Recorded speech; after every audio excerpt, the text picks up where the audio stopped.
অসমে বাঙালি থাকবে, বাংলায় অসমিয়া থাকবে, উড়িষ্যায় বাঙালি থাকবে, উড়িয়া কলকাতায় থাকবে।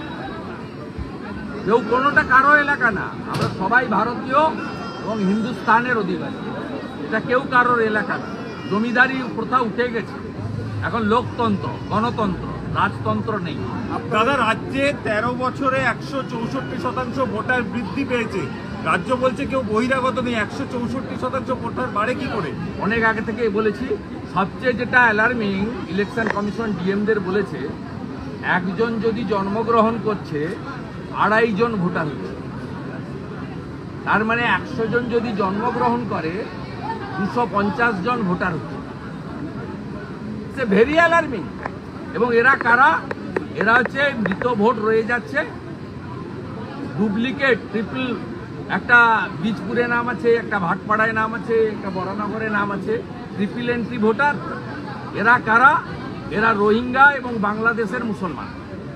এরা স্বরূপনগর, হাবড়া এইসব বর্ডার দিয়ে গোসাবা নদী পেরিয়ে জেলের পোশাক পরে নৌকো করে হু করে ঢুকছে, ঢুকে সব এলাকা দখল করে নিচ্ছে।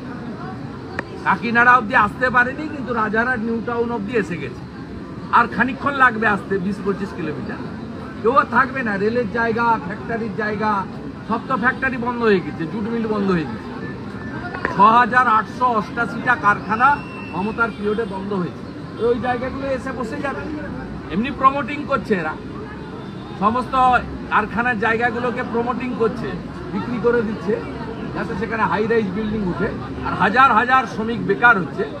এবারে নিউ টাউনের জাংড়া পর্যন্ত এসে গেছে বাংলাদেশের মুসলমান অবৈধ অনুপ্রবেশকারী। আর 20-25 কিলোমিটার চলে আসবে, গঙ্গার ধার ধরতে ধরতে চলে যাবে, একদম যশোর খুলনা হয়ে যাবে।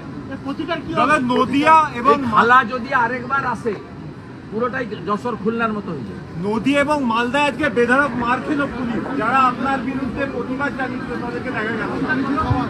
আজকে নদিয়া এবং মালদায় বেধড়ক মার খেল পুলিশের, আইসিও মার খেল। যারা আপনার বিরুদ্ধে, এর জন্য দায়ী পুলিশ মন্ত্রীর জন্য পুলিশ মার।